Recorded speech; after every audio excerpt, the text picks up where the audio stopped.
Hello, Patriots. I'm Lee Watts, and this is Patriot Point, your source for Kentucky news and analysis from a conservative Christian and common sense point of view. Well, the primary elections are over, and so this week we're going to be looking at who won, who lost, and how it will impact you. What impact is this going to have on future Kentucky law? There are two main factions in the Republican Party of Kentucky right now. This is split into the establishment and to the liberty movement. The establishment is the old guard, the more leftist leaning, and the liberty movement is the conservative right leaning groups. The trouble is on the left, you have what we call RINOs. This is an acronym which stands for Republican in Name Only. And to give you a little example about how it went between the establishment RINOs and the true conservative liberty movement candidates, here's a little something that may help you understand how it went on election night.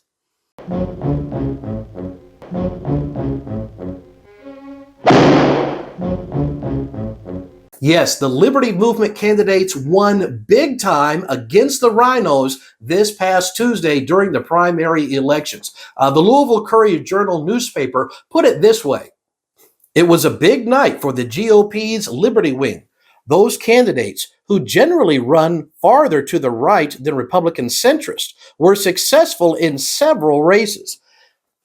That is indeed true. I've had my eyes on about 17 key races throughout Kentucky between the Liberty Movement candidates and the establishment RINOs. And out of that, the Liberty Movement won 13 out of 17 races.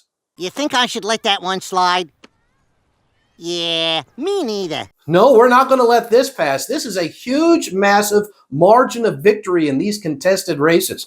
One of the people who tried to come back was this RINO by the name of Ed Massey, and he got thrashed soundly at nearly 3-1 by a newcomer Liberty candidate by the name of T.J. Roberts.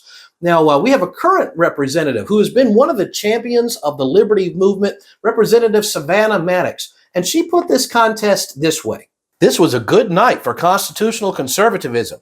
The election results were a wholesale rejection of the notion that a candidate can masquerade as a conservative while concealing liberal views or support from left-leaning organizations."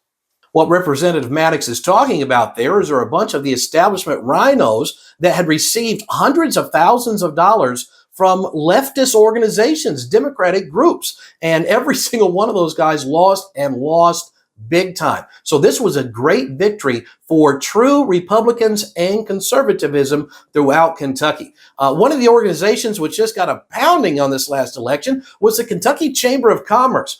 Now, of course, you have your local chapters, and they're different in every town, but there's also a statewide organization for the Kentucky Chamber of Commerce. A lot of people may not realize this, but this is one of the most leftist groups in the state of Kentucky, pushing for higher taxes for gas and all kinds of things. Every single Liberty incumbent that they tried to oust, every single one of them won anyway. That's correct. The statewide Chamber of Commerce lost 100% of the races where it was trying to oust these Liberty candidates currently in office. This is something everybody should really be paying attention to. So you may really wonder, what is the general feeling of how things are going in Kentucky politics between the RINOs and the Liberty people? Well, you could kind of sum it up this way. Rabbit season, duck season, rabbit season, duck season, rabbit season, duck season. Indeed, it was RINO season. A lot of those RINOs just got defeated. So what impact is this going to have on Kentucky politics, and how will it affect you? Well, it's going to have big impacts in three different ways. First of all, let's talk about the issue of school choice. Right now, government schools have a monopoly on getting tax funding to do education. Whenever you have a monopoly, you get high prices and lower quality. When you have competition through the free enterprise system, you get better quality and lower prices. Well, the person who's been leading the charge for school choice in Kentucky is Representative Josh Callaway, and he just won his primary by 79%. That tells me this issue of school choice and freedom of education and parental rights is going to go forward in Kentucky. So that's going to be a big impact. Let's look at a second one, and this is going to be this, again, relating to education. All this woke agenda going on in the schools. The main showdown between saying we don't want all this woke stuff in schools versus parental rights and liberty was really what happened in the 50th House District in Nelson County. It was between Candy Massaroni and Andy Stone.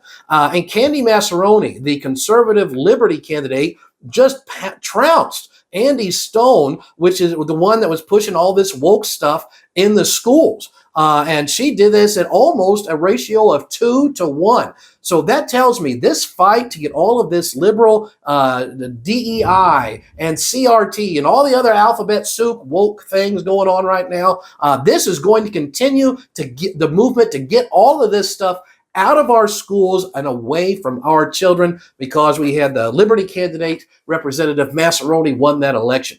One third topic, which is going to continue to be pressed, is reforming Certificate of Need. Certificate of Need is when the government decides who's allowed to open anything to do with healthcare and where they're allowed to put it, and it gives a major advantage to healthcare organizations already in place to make sure there's no competition anywhere near them. This was a system that was set up during the Jimmy Carter years as a mandate from the Democrats. Reagan got rid of it, and it's about time Kentucky gets rid of it too. The main person pushing to keep this socialist program that came from the Democrats is Representative Kim Mosier. Now, she did win her primary. Now, keep this in mind. She was opposing a candidate who was a Liberty candidate, and Miss Mosier did win, but only by a margin of 2%. 2% is not that big of a margin. The person pushing against Certificate of Need is Representative Mary Ann Proctor, and she just won her primary as well. But she didn't win with a 2% margin. No, she won with a 76.5% of the voters turning out for her. So the person pushing against Certificate of Need won huge by a large margin. The person who's trying to keep it won by 2%, a quite slim margin. So these are some of the key issues. We have several others where we had great Liberty candidates stand up and win. And I want to say a special congratulations to Thomas Jefferson, not the founding father, but a candidate who just took out the most liberal leftist RINO in the Kentucky General Assembly. So congratulations, Mr. Jefferson. Congratulations to all of you Liberty candidates who just won your primaries. And to everybody watching, every week I've been encouraging you to show up, to make a difference, to talk to people. And boy, you did, and you did big time in this last election. Again, Liberty just won 13 out of 17 fights. I would like to get 100, of course, but this was a great night for the Liberty movement in Kentucky. So until next week, Patriots, I'm Lee Watts for Patriot Point, reminding you that liberty is not a spectator sport.